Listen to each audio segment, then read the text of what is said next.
የላቲን አሜሪካዊቷ ሀገር ቬንዙዌላ መሪ ኒኮላስ ማዱሮ በጠላቶቹ እጅ በ30 ደቂቃ ኦፕሬሽን መያዙ ዓለምን እያስገረመና እያሳዘነ ነው። ቬንዙዌላ እንደ አውሮፓ አቆጣጠር በ1500 ዓመተ ምህረት በስፔኖች ቅኝ ግዛት የወደቀች ሲሆን እንደ አውሮፓውያን አቆጣጠር በ1810 ዓመተ ምህረት በሲሞን ቦሊቨር በተባለው ልጇ ከባድ ትንቅንቅ አማካኝነት ከስፔኖች ነጻ ልትወጣ ችላለች። ነገር ግን እንደ አውሮፓ አቆጣጠር ጥር 2 2026 ዓመተ ምህረት ሌሊት መሪዋን በአሜሪካ ተሰርቃለች። ይህ እንዴት ሊሆን ቻለ?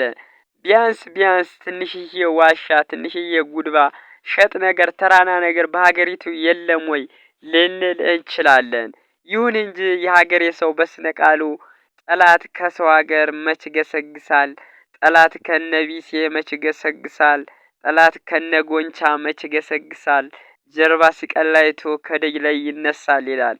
ስለዚህ ማዱሮ በቀላሉ በአሜሪካ ወታደሮች ማለትም በልዩ ወታደሮች ዴልታ ፎርስ እንዲያዝ ያደረጉት የራሷ የቬንዙዌላ ልጆች አብረው ሲሰሩ የሚውሉት ምን ሰዓት ራቱን እንደሚበላ የት እንደሚውልና የት እንደሚያደር የሚያውቁ ጓደኞቹ ለሲአይኤ የሚወደውን መረጃ ወይም ሲአይኤ በጣም የሚፈልገውን መረጃ በትኩሱ ለብ እንዳለ ጀባ ይሏቸዋል ማለት ነው።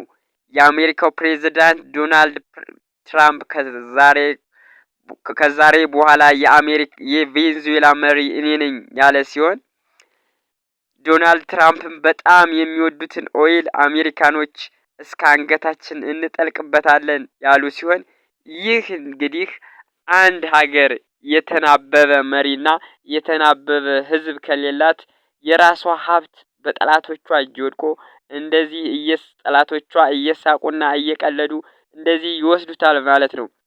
ቬንዙዌላውያን አሜሪካን እንደ ሶማሌዎች ያዋርዷታል ወይስ አሊያም እንደ አፍጋኖች አስክሬናቸውን መንገድ ላይ ጎትቷል ወይስ እንደ ቪየትናሞች 58,000 ወታደሮቻቸውን ወደ አፈር ይቀላቅሏቸዋል? ይህ ወደፊት የምናየው ይሆናል። ይህ በ21ኛው ክፍለ ዘመን ቬንዙዌላውያን ያስገርሙናል ወይስ እንደወደቁ ይቀራሉ ወይስ ይንበረከካሉ የሚለውን የምናየው ይሆናል። አንድ ሀገር ያም ሆነ ይህ በ21ኛው ክፍለ ዘመን ልትከበረው የምትችለው ኒውክሌር መሳሪያ ሲኖራት ነው። ለዚህ ማሳየው ሰሜን ኮሪያ ትሆናለች። ኒውክሌር ባይኖራት ኖሮ እስከ ዛሬ ድረስ ሰሜን ኮሪያ በምዕራባውያን የስጋ ቅርጫ ትሆን ነበር ማለት ይቻላል። ይህ ዓለም በ21ኛው ክፍለ ዘመን በቀጥታ ቅኝ ግዛት ባይኑ አይቷል ማለት ነው። ማዱሮ እጁ የፍጥኝ ታስሮ ስናይ ቆራጡን አጼ ቴዎድሮስን እናስታውሳለን። አስቡት፣ የሀገራችሁ መሪ ብትወዱትም ባትወዱትም በሌላ ሀገር ተይዞ የሀገራችሁ ስም እየተነሳ መሳለቂያ ሲሆን በጣም ያሳዝናል። ለዚህም ይሆናል አጼ ቴዎድሮስ ራሱን በራሱ ያጠፋ።